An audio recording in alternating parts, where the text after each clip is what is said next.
Hey everybody! Greetings everyone listening to the We Are Gamers podcast and watching this on YouTube. This is Lawrence of the We Are Gamers podcast, bringing you a quick video vlog message to let you know a few things that are going on right now. And the first thing I wanted to address was why we didn't have a podcast episode this week. Before I get into that, bear in mind, I live in New York, and it is actually I can look at the time right now. It is 4:30 in the afternoon. So if there is background noise such as cars and traffic and things and sirens blaring in the background, there's the best explanation I can give you. So with that out the way, the first thing I wanted to talk to you guys about is why we didn't have a podcast episode recently. Well, the reason for this is one of our members is currently going through a little bit of a personal time. So because of that, a lot of the topics that we had ready for the podcast needed his input. So we all didn't want to advance in the podcast for that episode with all the topics that we had going without him on it. So we all took a personal break ourselves, and we just decided to not record for the podcast until we could get things in order, or we can get more topics in that we could discuss if they're not ready to, come back on board for the podcast for that time. So for now, we just all took a personal, you could say, break, and we just moved on from there.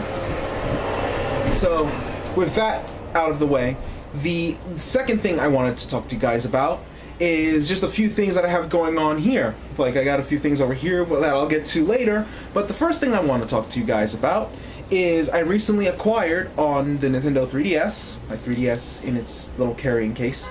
I recently acquired on the Nintendo 3DS a game by the name of Boulder Dash XL-3D. Now, this game has been developed and published by First Star Software, the creators of the original Boulder Dash. It was published by Reef Entertainment, also co-published again with First Star Software, and ported to the 3DS from the Xbox 360 by the company Ludosity, and co-developed by, I believe, Catnip Games. This is you could say, reimagining of the Boulder Dash formula. Has rock, fruit, and crystal, but not as you would remember them. They are now robots in this game. Kind of a futuristic take on the Boulder Dash formula. Has 154 puzzles in it, strewn through the game's 4 modes: Arcade, Zen, Retro mode, which is a retro-styled Commodore 64-looking Boulder Dash, you could say, take with extra difficult puzzles and caves to go through. And a score attack mode, which has 4 puzzles, but what score attack mode does is it tests you in trying to find the best route to collect the most diamonds by the end of the stage. There is a strict time limit in score attack mode, but what it really is just you collect as many diamonds as you can before the time expires in the most efficient way possible. The game has power-ups along the way, a grappling arm power-up, a speed-up power-up, things like that. And the game has an autosave feature, so around every puzzle, after you complete every puzzle, it autosaves the game for you. So this is a great pick-up-and-play style title. You can just pick up the game, play a few puzzles, kill some time if you need that quick Nintendo 3DS fix for a puzzler, kill some time with it, and then you can just move on and autosave it, and then if you really have to put it down, just power the thing off and then just go about your business. Very fun title. It can be very addictive, especially with trying to find how to solve some of the puzzles. Like, if you fail a few times, you hit that mode of going, oh, I can get this puzzle, and then you eventually, just sit down. You find yourself sitting down and just constantly playing the puzzle again and again and again. So, again, really solid game, solid puzzler. The graphics are colorful and vibrant for this style of game. The graphics do the job. The music can be a little repetitive, but it does the job. Normally the price point I've seen for this game is about $10 to $15 for a physical copy, but as of last month, it was added to the Nintendo 3DS eShop for you to download for $4.99. So it's a $5 puzzler if you get the digital version. It only takes about 300 and something blocks of data. So $5, cheap memory space, cheap price, and a very addictive puzzle game. Very nicely done. I did a review for it on the Gamers review page on our Tumblr. I will link to the review in the description for those who want to read my complete thoughts on Boulder Dash XL-3D. But to sum it all up, I would highly recommend this for anyone who's a fan of puzzle games, and for anyone who wants that quick pick-up-and-play Nintendo 3DS fix on the road, on the go, wherever you may be. I would recommend Boulder Dash XL-3D for the puzzle gamer and those looking for something really quick to play on the Nintendo 3DS. So, there's my recommendation for you guys. Now, The next thing I want to talk to you guys about and bring up really quick is I recently acquired this little number right here. Elgato Game Capture HD. Very, very high quality device. I would highly recommend the Elgato for anyone who is looking to record video game gameplay and would like to stream gameplay through Twitch and things like that. Has a lot of things built into the software, a lot of things built into the device. Matter of fact, I can pop the device open for you right now. See? Comes with a slip cover. I have the wires stored elsewhere in a Ziploc bag. I have it all stored in another compartment, but here's the Elgato. Here's the Elgato. This is the whole capture device. It's about as big as the 3DS. Yeah, it's about the same size as the 3DS. So, here's the Elgato capture device. Has HDMI out, a USB, the AV in, HDMI in. It comes with its own HDMI cable. It comes with a USB cable. It comes with all the wires you need, so you don't really need to get any other wires for the Elgato, which makes it very convenient. All you really need to do is download the software from their official website, and once you download the firmware for the Elgato capture card, you'll be able to use the Elgato capture card, and you'll be able to stream directly to Twitch TV. You just input your account information into the Game Capture HD menu. You input your Twitch TV account and it'll save it for you, and you'll be able to stream directly from the Elgato to the Twitch TV account. You'll be able to record PS3, 360, I believe you can record Wii gameplay as well. You'll be able to record last gen gameplay, so if you guys want to record PS2, Xbox, GameCube generation gameplay, you can record it with this. And if you have the wiring for it, I believe you can even record the N64 and even Super NES generation titles through your Super NES or N64 if you still have those hooked up. So this is a very, very convenient, almost all-in-one type of capture card. You can record audio directly with the Elgato as well, and it'll it'll transfer through to the Elgato itself through your recording, and it can transfer over through the Twitch TV stream that you're doing as well, and it'll pick up your voice and everything. Crystal clear quality. Very, very nice design, very sleek, as you can see, just very, very small, very convenient, like I said. Almost, you could say, portable in its design as well, in case you want to record elsewhere. So I would highly recommend the Elgato capture card. I picked this up for $150. It is well worth it for those of you who are into streaming and recording gameplay footage and you don't want to use a camcorder or anything like that. Or if you're looking for something that's very high quality, can record in up to 1080p, lag-free, for, you can say, a cheaper price than some of the competition that's out there. I would highly recommend the Elgato if you can afford it and if you can pick it up if you want to record. So, there's my recommendation for the capture card. Now, the last thing I want to bring to you guys, and I want to talk to you guys about, just really quick, is one of my recent game acquisitions. And as you hear sirens blaring outside, again, New York, you know, if things weren't going on outside, hey, that would be the worry. But with that out the way, the last thing, that I wanted to bring to you guys is one of my recent gaming acquisitions. Now, this acquisition has gone through a little bit of a stormy release, you could say. It was released in what many people consider not an incomplete form, but a form that was unsatisfactory to a lot of gamers. And recently it got patched, and I decided to finally pick it up, and I was lucky enough that Amazon still had the limited edition of this, and it is the Zone of the Enders HD collection. I got the limited edition of it recently. I already played through Zone of the Enders 1. I beat that all the way through. I played Zone of the Enders 2 all the way through. Only thing I need to do is I want to platinum Zone of the Enders 2, which requires me to get an A rank through the game itself. I got an S rank already, but I need to actually die a few times to get an A rank. I need to double S rank or excuse me, is it just double S or a regular S? Yeah, it's just a regular S rank, the 2 missions, and do the bonus minigame that the game has within it. But I recently picked this up, the Zone of the Enders HD collection, limited edition. So I just wanted to show this to you guys and explain a few things as to why I picked this up now. Originally on release, Zone of the Enders 1 and 2 in the HD were considered flawed. They weren't considered the definitive versions because they had frame rate hiccups, lag issues, and graphical issues that made the experience not as memorable or not as good as it should have been. And it still made the PS2 versions the definitive versions, which a lot of gamers weren't satisfied with. So Konami hired the company Hexadrive, who are responsible for Okami HD. And as a result, Hexadrive was able to patch Zone of the Enders 2. They didn't patch Zone of the Enders 1, I believe, due to budget concerns and the time, but they patched Zone of the Enders 2. And as a result of this, Zone of the Enders 2 is now the definitive version in HD. So this version, because of the patch, went from being a horribly flawed version of the game to now the definitive version of Zone of the Enders 2. It not only includes all the bonuses that were in the Japanese Special Edition and the European release of the original Zone of the Enders 2, such as I think a few enemy placements were changed, the versus mode got rebalanced, there's a VR training mode for all the sub-weapons, stuff like that.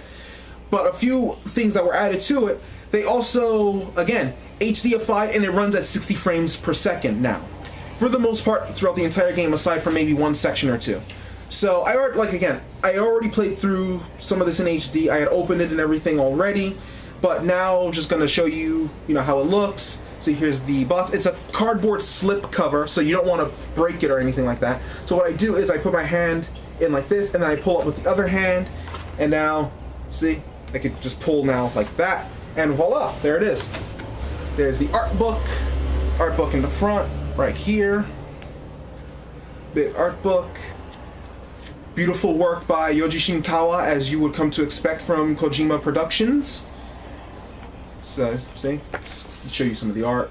See? Some of the game's asset renders, so to speak. The game renders themselves, the official game artwork, some of the concept sketches. Say, like right there. A few concept sketches. So, great art book. As you can see, has quite a few pages to it. First half is Zone of the Enders 1 artwork, second half is Zone of the Enders the Second Runner artwork. Beautiful art book. Here's the game itself. I don't have to worry about codes or anything like that, so here's the game itself. I know it's a little late, but it came with the Metal Gear Rising demo. As you know, I already have Metal Gear Rising itself, so that part of the package doesn't really, you could say, sway anymore, because the game itself is out. And there's a demo for it available on PSN. So this is just for those who got it early, or got the HD collection at launch, and wanted to try the game early. So there's that, there's this. Has an in-game manual as well, and here's the cardboard box, and right here is the remix soundtrack. Has a few selected tracks from the game remixed for Zone of the Enders HD, including the opening theme of Zone of the Enders 2, Beyond the Bounds. Very impressive remix work on the remix selection. I was definitely surprised that they didn't include the original soundtrack, but I do like the remix selection that they did here. So here's how it all came packaged, and here's how it all looked at the end. So there's the art book right there, and then pop that off, and then there's the game itself packaged on top of the soundtrack. So that's just something I wanted to show you guys to confirm and clarify with you that yes, Zone of the Enders 2 is amazing now that Hexadrive has patched it. It is no longer running with frame rate hiccups, no longer flawed as it was before. The PS3 360 version of Zone of the Enders Second Runner is now the definitive version. Actually, you know what? I have to recant that, because if I'm not mistaken, the 360 version did not get the patch. I am not sure, but as far as I heard, the 360 version wasn't as bad as the PS3 version.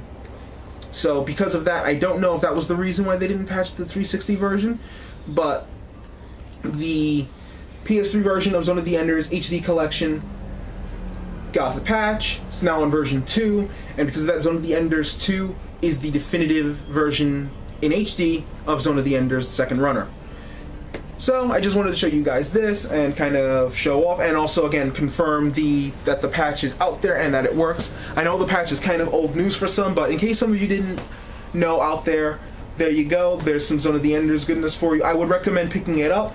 Amazon, I believe, still has the HD collection for $60, $55 to $60. I picked it up from Amazon, although you can get the game itself for about, I believe $20 is the price now, about $20 to $25. I also know that PSN has Zone of the Enders 1 up for $10 and Zone of the Enders 2 up for $15. So if you also want to pick it up digitally, you can. I believe the patch also went up digitally as well for the PSN versions. So you could also pick those up and then just go from there. So I believe that's all I wanted to bring to you guys as of this moment. I guess I will end it with a very well-deserved shout-out to Mighty No.9, and I slipped of the tongue when I was talking about the concept art earlier. Mighty No.9, as you know, or you may or may not know actually, reached the last stretch goal on the final few minutes of the Kickstarter. It reached $4 million, reached all of its stretch goals, so we're going to get a kick-ass game with 9 stages I believe, 8 bosses, a multiplayer online co-op challenge mode, a regular one-player challenge mode, a new game plus, a turbo mode, new costumes, online battle racing. Very exciting stuff coming for Mighty No.9 within the next 2 years. For those of you who are wondering when the forums are coming up for Mighty No.9, the forums are said to be coming up within late October to early November. So for those of you who contributed, like myself, I contributed to the Mighty No.9 Kickstarter, then be sure to check your emails periodically for any news about the Mighty No.9 project that is going on, as well as constantly check the Kickstarter itself for updates, because I believe they're still updating the Kickstarter page for those who are keeping track with it. So be sure to check your emails periodically and to check the Kickstarter page as well periodically to see if there are any updates. So I just wanted to give a shout out to Mighty No.9 and Concept as well as everyone who is behind the Mighty No.9 project. And this is going to be, in my opinion, this is looking to be an amazing project. It shows the power of crowdfunding nowadays for the gaming world and how it can be utilized in a very positive effect in terms of what people want. And now we have something to look forward to within the next 2 years, a 2D retro side-scrolling shooter in the style of Mega Man. This is going to be an amazing time come April 2015 as the projected release date. If it comes out by then, it's going to be an amazing time for Mega Man gamers out there. As you can see, I'm wearing a blue shirt, so, you know, just to tie that all back in. But yeah, that was all I wanted to mention to you guys. As always, this is Lawrence of the We Are Gamers podcast. I'm not sure if I can do regular vlogs depending on environment, timing, schedule, etc., things like that. So I'm not going to make any promises for regular vlogs, but I will try to churn them out here and there if I can. And because I have the Elgato sitting there, I'm going to be able to record some video gameplay every now and then. I'm going to stream every now and then on our Twitch TV channel, which is twitch.tv/wearegamers. If you want to keep in track, getting tongue-tied here. I'm going to slow it down a little. If you want to keep in touch with all of our ongoing projects, please follow the Gamers Tumblr, gamers.tumblr.com. Like us on Facebook, facebook.com/wearegamers. Follow us on Twitter, twitter.com/wearegamers. If you would like to follow along with the podcast, check out our Podomatic channel. The link will be in the description, as will all the links for everything to do with the We Are Gamers page. All of the links will be right down in the description box. So, with all of that said, this is Lawrence of the We Are Gamers podcast signing out, and happy gaming, everybody.